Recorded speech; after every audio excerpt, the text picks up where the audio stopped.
하박국의 감사는 아주 성숙한 감사입니다. 왜냐하면 그가 절망 중에 드린 감사이기 때문이죠. 절망 중에 드린 감사가 성숙한 감사입니다. 우리가 정말 기억해야 되는 것은 소망이죠. 아무리 상황이 어려워도 우리 가슴에 소망이 있으면 어떤 어려움도 이겨낼 수 있죠. 소망은 거대한 에너지예요, 에너지.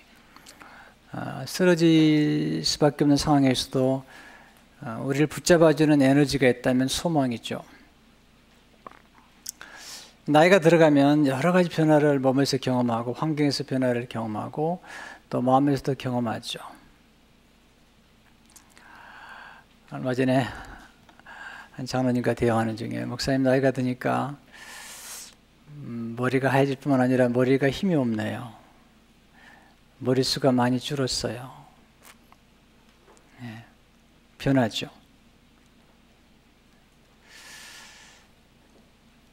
저도 그런데 네. 우리 삶 속에 많은 변화가 있는 것을 경험하게 되죠. 나이가 들어갈수록 우리가 소중히 여겨야 될 것이 있다면 소망이죠, 소망. 앙드레 모루아라는 사람이 이런 말을 했어요. 나이가 드는 기술이란 희망을 유지하는 기술이다. 희망을 유지하는 기술이다. 우리 삶 가운데 소망을 유지할 수 있는, 소망을 메인테인할 수 있는 이 삶의 기술, 이것이 나이가 드는 기술이라고 말했죠. 그러니까 어떻게 가능할까요? 소망의 하나님을 만나고 경험하고 소망의 하나님으로부터 소망을 계속해서 공급받는 것밖에 없죠. 하박국 선지자가 절망하고 있어요. 이스라엘 백성들은 범죄했습니다. 공의는 땅에 떨어졌습니다. 소유가 바닥이 났습니다.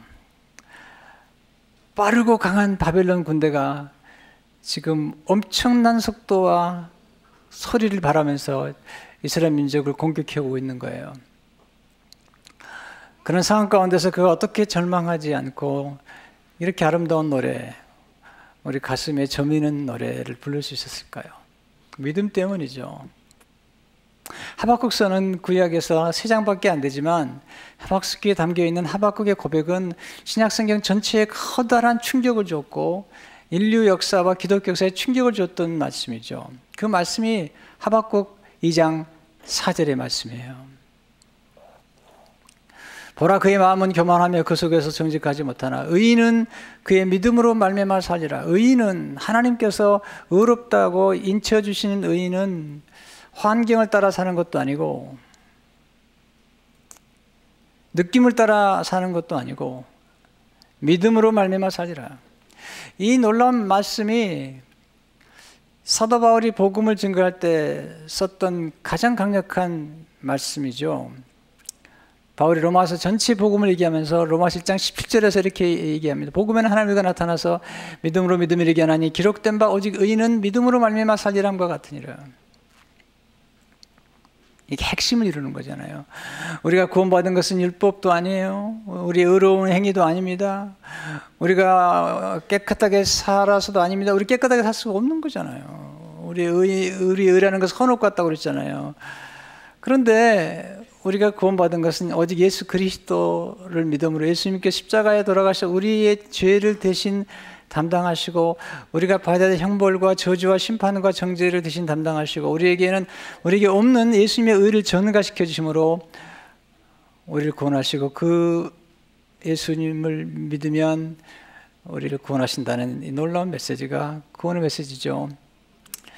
사도 바울은 갈라디아 3장 11절에서 또 하나님 앞에서 아무도 율법으로 말미암아 의롭게 되지 못할 것이 분명한 이는 의인은 믿음으로 말미암아 살리라 하였습니다. 이 오직 믿음이 정교교육의 커다란 화두였죠. 히브리서는 그 당시에 고난과 고통 중에 있던 사람들에게 용기와 희망을 주면서 우리가 예수님을 바라보자. 믿음장에서 믿음에 앞서간 사람들을 얘기한 다음에 12장에서 믿음의 주여 온전케 하신 예수를 바라보자라고 얘기하면서 믿음으로 살 것을 초청합니다. 믿음으로 산다는 게 뭘까? 그걸 강조하면서 히브리 10장 38절에서 이렇게 말합니다. 나의 의인은 믿음으로 말미암아 살리라. 또한 뒤로 올라가면 내 마음이 그를 기뻐하지 아니하리라 하셨느니라. 믿음, 이 믿음이 우리의 삶을 축복되게 만드는 것이죠. 믿음에 드린 감사. 하박국의 감사는 이 노래, 성숙한 감사뿐만 아니라 성숙한 감사의 뿌리는 바로 하나님을 믿는 믿음이 있었던 거죠. 그러면 진정한 믿음의 감사가 뭘까요? 첫째로 절망 중에 드린 감사가 믿음의 감사라는 거죠. 우리가 감사하셨을 때 감사하는 것이 아니라 절망 중에서도 절망을 소망으로 바꾸시는 하나님을 믿는 믿음 가운데 감사하고 있는 거죠. 하박국은 절망하고 있어요.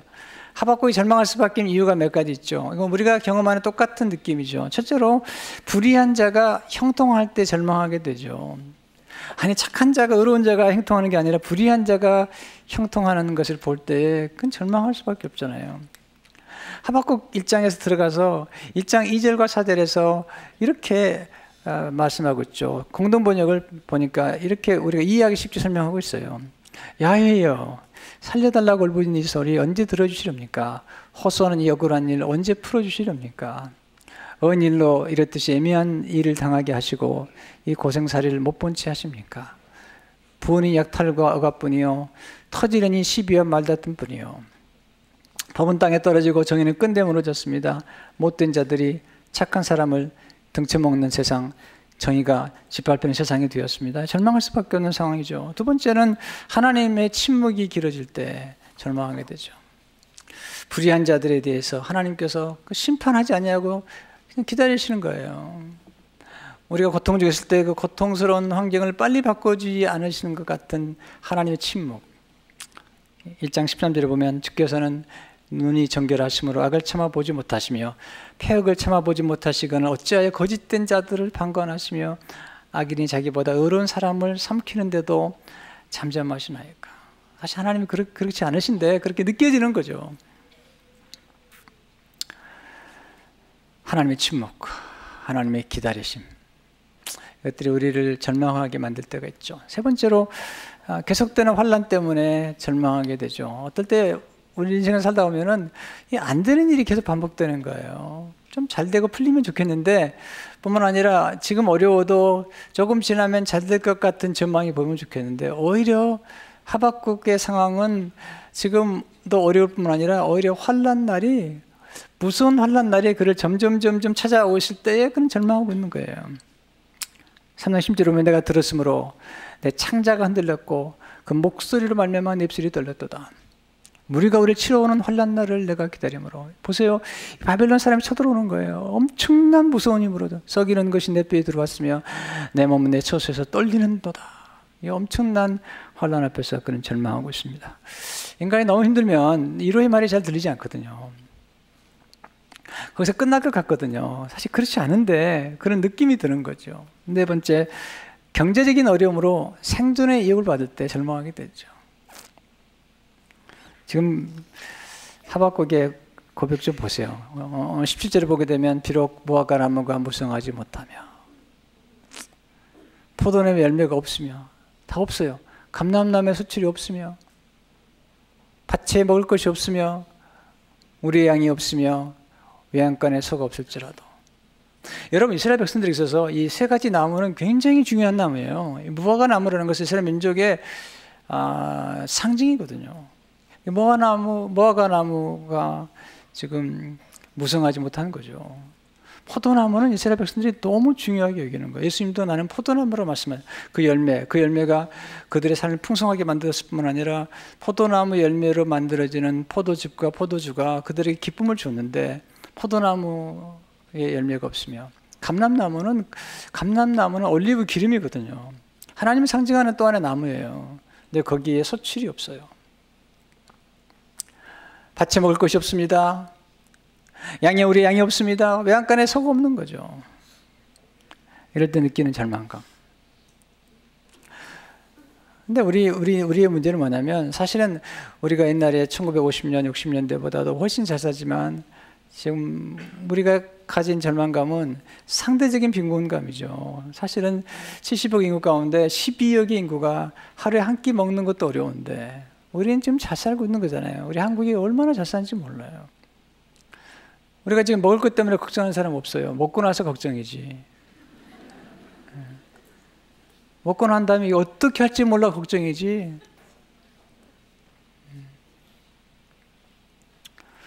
하박국은 너무 힘든 거죠. 근데 놀라운 사실은 하박국이 이걸 극복했다는 거죠. 이 절망적인 사건에서 극복했다. 이것이 우리로 하여금 이 하박국의 이 노래를 애성하게 만들고 함께 노래하게 만드는 것이잖아요. 우리가 인생에서 아무 문제도 없이 그리고 늘 잘된 사람들을 보고 우리가 감동을 받지 않잖아요. 그런 드라마 보고 싶지 않잖아요. 어떠세요? 이런 드라마 봤는데 그 사람이 어떤 사람이 잘났다. 그러면요 안 봅니다. 꺼버려요. 잘났다 그래. 왜 우리가 요셉 이야기를 늘 들어도 감동합니까? 형제들에게 미움을 받았습니다. 구덩이에 빠졌습니다. 그의 옷을 찢어버렸습니다. 끌려갔습니다. 오해받아서 감옥에 갇혔습니다. 여기서 하나님이 놀라운 역사를 이뤘다는 거잖아요.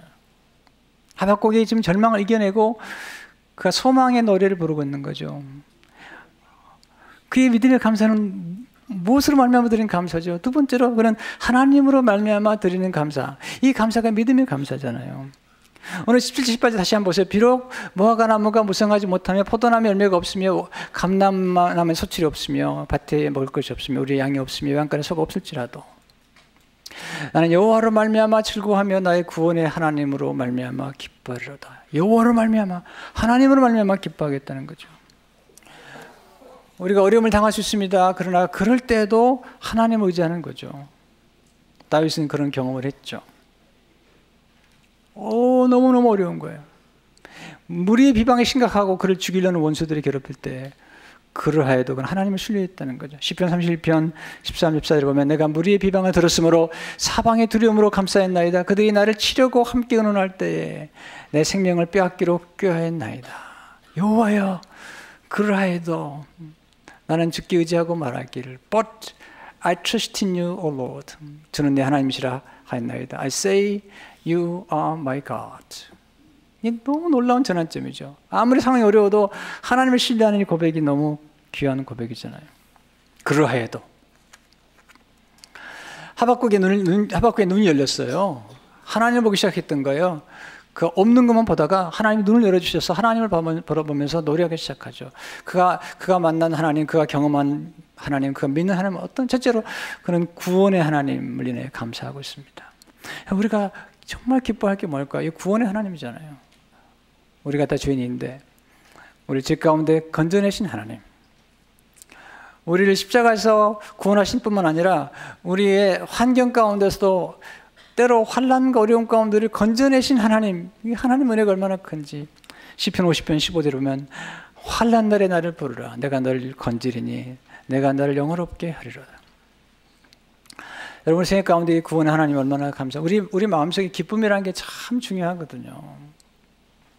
좋은 생각이라는 잡지를 발간하고 계시는 정영철 선생님이 쓴 글에 보니까 이런 글을 쓰셨더라고요. 참 그분 글을 제가 좋아하는데 당신의 마음속에 불평의 집이 지어지면 당신의 마음속에 불평의 집이 지어지면 불평이 놀러온다. 당신의 마음의 집에 기쁨의 집이 지어지면 기쁨이 놀러온다는 거예요. 저는 여기다 한 말씀 더 덧붙이고 싶었어요. 당신의 마음속에 감사의 집이 지어지면 감사가 놀러오는 거예요. 여러분 불평의 씨앗이 여러분에 들어왔을 때 그 불평의 씨앗을 가지고 여러분 집을 지으면 안 되는 거예요. 그건 잡초와 같은 거예요. 우리 생각 가운데 불평과 원망이 우리를 절대로 돕지 않아요. 우리 행복을 빼앗아가 버리는 거예요. 기쁨이 우리 안에 들어올 때 예수 그리스도 안에서 오는 그 기쁨, 환경을 초월한 기쁨이 우리 안에 들어올 때 그 기쁨으로 집을 짓게 되면 기쁨이 놀러 오는 거예요. 여러분 그런 경험하지 않으셨어요? 저는 그런 경험을 했어요. 굉장히 어려운 상황인데 마음속에 조용한 확신, 하나님 주신 조용한 기쁨과 평강에 임하면 이런 생각이 드는 거죠. 좋은 일이 시작되었구나. 좋은 일이 시작되는구나.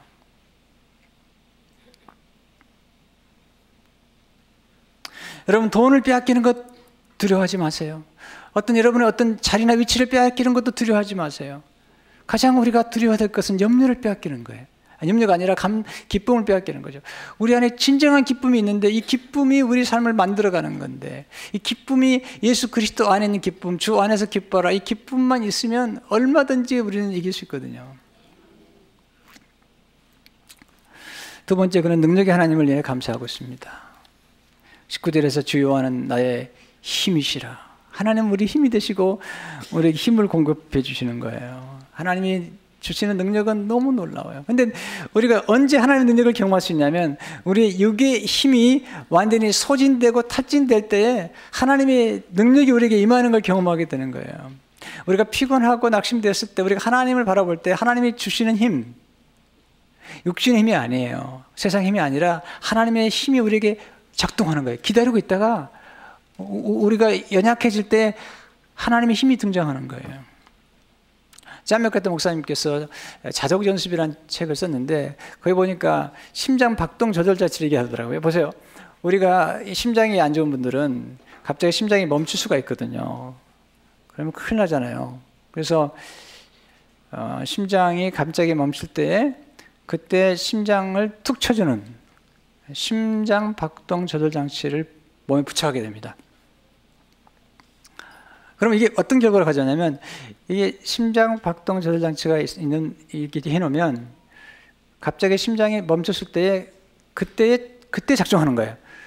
심장이 잘 갈 때는 가만히 있다가 딱 멈췄을 때 어느 순간 어느 며칠 동안 멈추면 그때 툭 쳐지면서 심장이 움직이도록 하는 게 심장 박동 장치인데 하나님의 능력이 그렇게 우리에게 만나요. 우리가 예수 그리스도를 믿고 예수 그리스도 안에 있는 믿음을 가지고 살게 되면 우리의 삶이 힘들 때 이제 더 이상 우리 힘으로 안 될 때 그때 하나님의 능력이 와서 작용한다는 거예요. 이렇게 그런 기록하고 있습니다. 심장 박동 조절 장치가 어떻게 작동하는지 아는가? 조절 장치를 붙인 심장이 제 기능을 하지 못할 때 그것은 움직이기 시작한다. 그것은 심장의 기능을 지속시켜주는 동력이다. 크리스천으로서 우리는 한계에 다다랐을 때 우리 움직일 수 있게 해주는 영적인 동력 장치를 가지고 있다. 그러므로 우리는 우리 가운데서 역사하시는 능력대로 우리가 구하거나 생각하는 모든 것에 더 넘치도록 능력하실 에게 맡길 수가 있다. 세 번째, 그는 승리의 하나님을 인하여 감사하고 있습니다. 오늘 19절을 보시면 주 여호와는 나의 힘이시라. 나의 발을 사슴과 같게 하사 나를 나의 높은 곳으로 다니게 하시리다. 하나님께서 발을 사슴 같게 만들었다. 사슴발처럼. 벌써 사슴발은 앞이 짧고 뒤가 길어요. 그래서 평지에서 사자나 그리고 곰이나 만약 호랑이가 와서 덮치면 이건 붙잡힐 수밖에 없어요. 근데 이 사슴의 특징은 뭐냐면 뒷발이 길고 앞이 작기 때문에 높은 데로 올라가면 사자나 호랑이도 공격할 수가 없는 거야. 사자가 얼마나 높은 데로 빨리 올라가는지 사자나 호랑이가 어쩔 수 없는 거예요. 하나님께서 힘을 주셔서 하나님께 지혜를 주셔가지고 우리 삶 가운데 우리의 삶을 힘들게 만드는 사자와 같이 으르렁거리는 어려운 사건들이 만났을 때도 하나님께서 우리들에게 사슴의 발처럼 만들어 주셔가지고 나로 높은 곳에 서게 하셔서 전체를 보게 만드시고 그리고 영원한 세계를 보게 만드셔서 우리를 승리케 하신다는 거예요.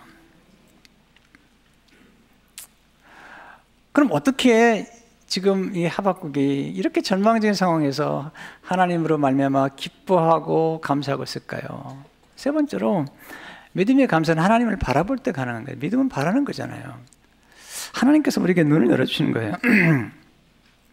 그래서 그가 전환점을 맞이하죠. 17절을 보시면 비록 무화과 나무가 무성하지 못하며 포도나무에 열매가 없으며 감람나무에 소출이 없으며 밭에 먹을 것이 없으며 우리의 양이 없으며 외양간에 소가 없을지라도 이게 놀라운 고백을 하고 있는 거죠. 지금 없는 거 천진데 그가 하나님 찬양하고 있어요. 제가 소록도에 지난 봄에 방문했습니다. 한센병 환자들이 이제 치유가 된 곳이잖아요. 거기 갔더니 나이가 지긋하신 거의 한 80이 다 되신 것 같아요. 전사님께서 이렇게 설교를 하시는데 소록도에 오신 것을 목사님들 환영합니다. 소록도에 오신 여러분들에게 꼭 가봐야 할 섬이 하나 있습니다. 그 섬을 안 가보시면 안 됩니다. 제가 그 섬으로 모시겠습니다. 그 섬의 이름이 지라도래, 지라도. 이게 어디로 가야 되나 그랬더니 성경으로 인도하겠다 그러면서 하박국 3장 17절을 말씀하는 중에 없을지라도, 이게 없을지라도가 지라도라는 거예요. 이게. 한센병 환자들은 한센병으로 귀가 떨어져 나가고 눈이 어두워지고 이 손가락 발가락이 떨어져 나가고 심지어는 팔 한쪽이 떨어져 나가 버리는 거예요. 이런 것이 없을지라도 여호와로 말미암아 감사한다는 거예요. 그러면서 한 군데 더 가봐야 될 성경 말씀이 있다고 소개한 말씀이 다니엘서 3장 17절 18절이죠.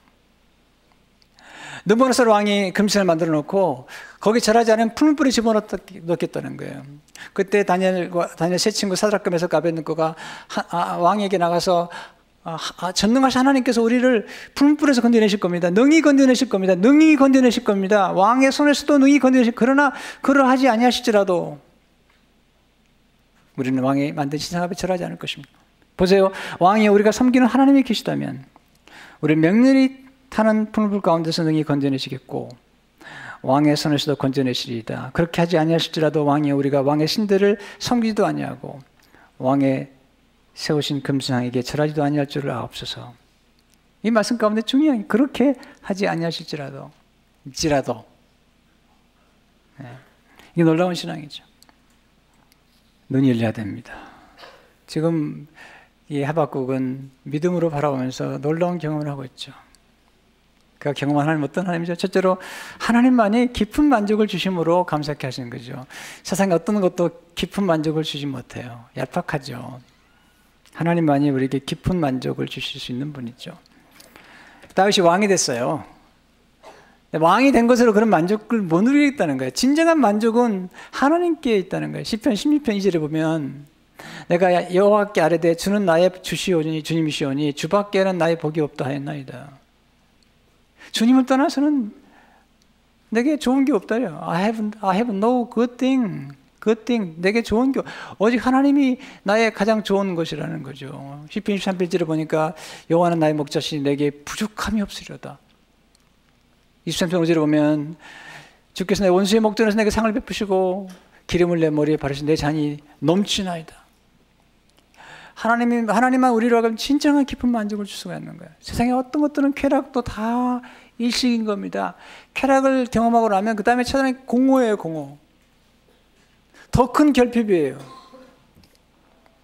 하나님이 주시는 만족은 진정한 만족이죠. 두 번째, 하나님 눈을 열어주심으로 감사케 하시죠. 눈을 열어주시면 우리가 가진 걸 보게 돼요. 우리가 소유한 것의 가치를 알게 되죠. 여러분, 행복이 뭐죠? 여러분, 불행한 사람, 행복한 사람 차이가 뭘까? 간단해요. 불행한 사람은 자기가 소유하고 있는 걸 모르는 거예요. 자기가 소유하고 있는 가치를 모르는 거예요. 자기가 소유하고 있는 것을 누리지 못하고 있는 거예요. 이렇게 불행하고 불안한 거예요. 행복한 사람은 뭐죠? 자기가 가진 것을 알고 가진 것을 누리고 가진 것을 나누면서 가진 것의 가치를 알고 있는 거죠. 하나님께서 우리에게 원하신 것은 우리가 가진 것을 좀 알고 그 가진 것의 가치를 알아는 거죠. 모세가 그 손에 지팡이가 있었는데 그 지팡이가 얼마나 놀라운 지팡이인 걸 몰랐던 거죠. 하나님께서 이스라엘 백성들을 출애굽하라고 말씀하실 때 모세야 내 손에 있는 것이 무엇이냐? 하나님 지팡이입니다. 그걸 던져보라는 거예요. 지팡이가 뱀이 됐죠. 하나님 말씀하시는 거죠. 내게 있는 그것, 그 지팡이가 홍해바다를 가르게 될 것이다. 여러분, 하나님께서 우리에게 원하신 것은 우리가 원하는 걸 가지고 일하라는 얘기 아니거든요. 다윗이 물맷돌 하나 가졌잖아요. 사사 가운데 삼갈이라는 사사가 나오는데 이 사람은 소모는 사람이었습니다. 하나님께서 임하셔서 그를 통해서 블레셋 사람들을 물리치심으로 이스라엘 백성의 사사가 되는데, 그가 한 것은 그에게 있었던 서모는 막대기를 가지고 블레셋 사람을 물리친 거예요. 사사기 3장 31절을 보니까 에옷 후에는 아낙의 아들 삼갈이 있어 서모는 막대기로, 한 절밖에 없어요. 블레셋 사람 600명을 죽였고 그도 이스라엘을 구원하였더라. 여러분 보세요. 서모는 막대기로, 하나님께서 우리가 가진 것들을 가지고 역사하시는 거잖아요. 가진 것이 없다고요? 아닙니다. 얼마든지 역사가 나타나는 거죠. 몇 달 전이에요. 저기 박혜영 목사님 제 방을 찾아왔어요. 목사님 좀 드릴 말씀이 있어요.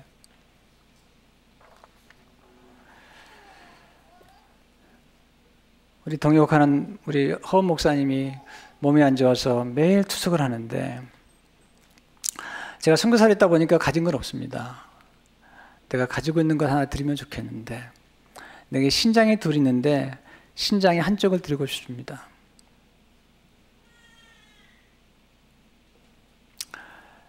목사님 믿음을 가지고 그렇게 하는 건 좋지만 혹시 사모님하고 상의하셨어요? 목사님 상의했습니다. 두 딸하고는요. 두 딸하고도 상의했습니다.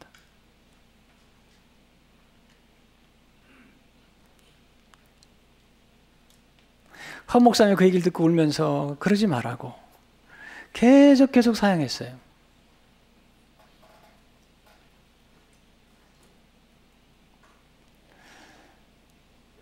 얼마 전에 찾아왔어요. 목사님 이제 때가 됐습니다. 이분이 건강한 신장을 주고 싶어서 얼마 전부터 하루에 3번씩 검도를 하기 시작했어요. 몸을 건강하게 만들어서 건강한 몸으로. 이게 신장을 주고 싶다고 주는 게 아니더라고요. 몸이 건강해야 돼요. 계속 지금 최근에 와가지고 메디컬 테스트를 하고 있어요. 그래서 피 검사를 하고 그 다음에 심리 검사를 쭉 해요. 쉽게 받지 않아요. 도너가 왔다고 해서 받지 않습니다. 여러 가지 복잡한 테스트 지금 몇 개월 동안 거치고 있습니다. 거의 이제 완결된 게 왔습니다. 최근에 허 목사님이 더 이상 거절할 수 없어서 사모님과 상의하는 중에, 허 목사님 사모님 너무 죄송하고 감사해서 만약에 박혜영 목사님께서 신장 하나를 떼어준 다음에 신장에 문제가 생기면 그때는 제 신장을 드리겠습니다.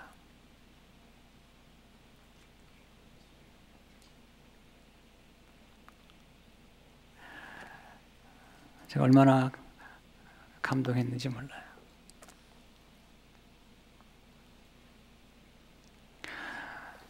제가 목회하면서 우리 목사님들과 전사님들이 얼마나 아름답고 섬기는지, 서로 위해지고 서로 세워지고,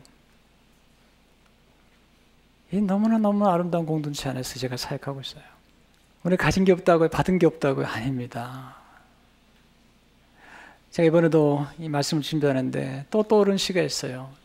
송명의 시인의 시예요. 이분이 뇌성마비 환자이기 때문에 더 힘들거든요. 이분이 시 하나 쓰려고 이 펜을 들면 이걸 어떻게 너무 힘든 거예요.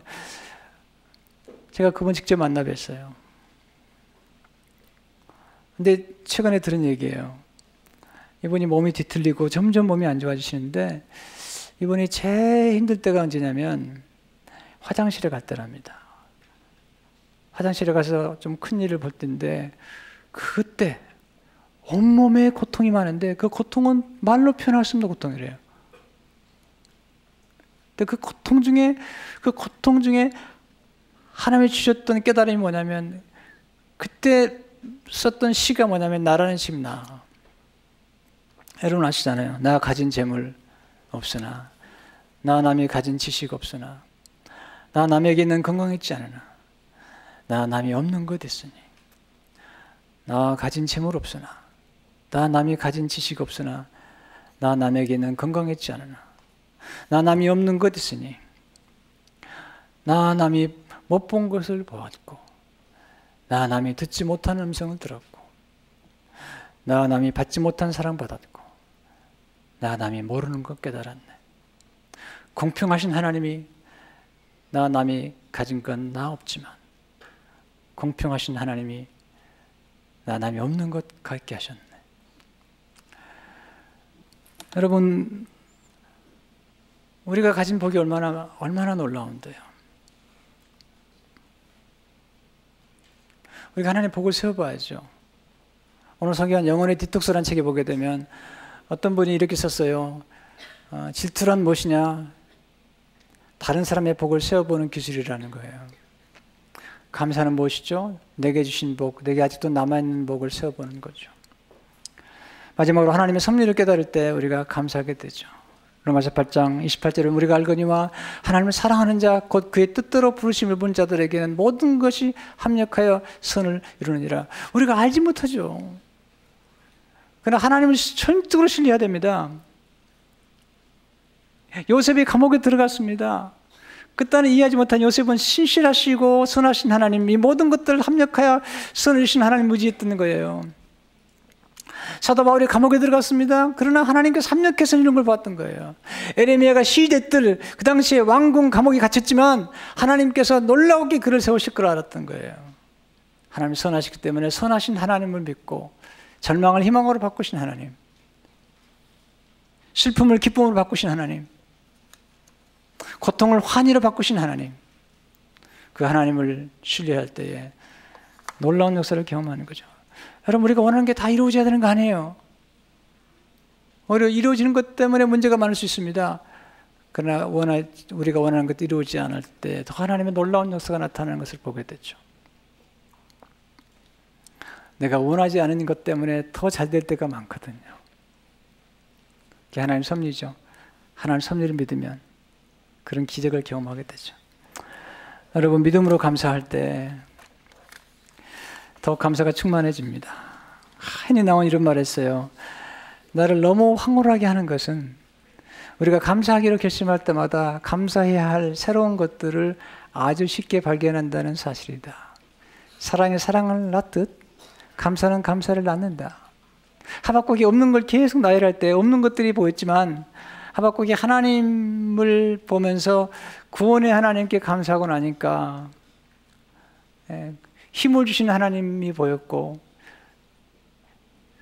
힘을 주신 하나님께 감사했더니 자기의 발을 사슴 같게 만들어서 높은 곳에 서게 하시는 그 하나님의 은혜를 보게 된 거잖아요. 우리가 인생을 걸어가는 그 길이 때로는 가파른 길 같아요. 저도 살다 보면요, 올라가는 길이 아주 가파른 길이에요. 숨이 차는 거죠.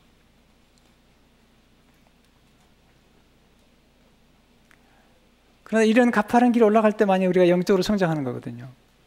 이 가파른 길 올라갈 때 이 길 끝까지 올라갈 수 있도록 도와주는 이것이 뭐냐면 감사하는 마음이고 감사하는 태도고, 이것이 감사가 우리에게 연료가 돼가지고 올라가게 만드는 거예요.